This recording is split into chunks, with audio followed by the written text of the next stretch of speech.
শুভকামনা বন্ধুরা, বাংলাদেশ দল অফিসিয়ালি কেনিয়ার কাতারে চলে যাচ্ছে, মানে কেনিয়ার কাতারে যাচ্ছে আর কি। মানে 10 র্যাঙ্কিংয়ে 10 নম্বরে নেমে এসেছে বাংলাদেশ ক্রিকেট।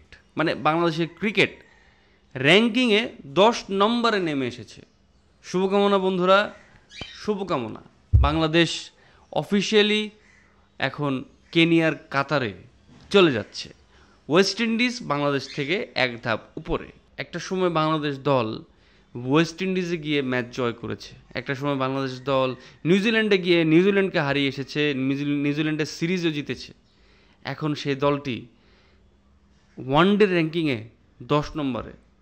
কেমন আছেন বন্ধুরা? কেমন দেখছেন এই সিনারিটা বা এই দৃশ্যটা? এখন আপনার কাছে কেমন লাগছে? কি মনে হচ্ছে? ক্রিকেটের রাজনীতি ঢোকাতে অনেক অনেক উন্নতি হয়ে গেল। ক্রিকেটের রাজনৈতিক ক্ষমতা, মানে ভেদাভেদ সৃষ্টিতে অনেক উপকার হয়ে গেল, তাই না? উপকার তো পেয়ে গেলাম আমরা হাতে নাতে।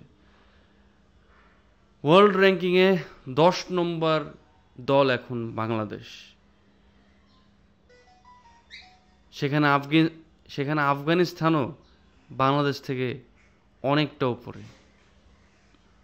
একটা সময় আমরা 7 নম্বর টিম ছিলাম। ভাবা যায় 10 নম্বরে। তো শুভকামনা বন্ধুরা, let's enjoy this. Without Shakibul Hasan, Bangladesh team is nothing, nothing, nothing, nothing. Even Tamim Iqbal, Shakibul Hasan, Tamim Iqbal, Mushfiqur Rahim, Mahmudullah Riyad, they are the team. তাদেরকে ছাড়া এই দলটা একদমই ছোটোখাটো একটা দল।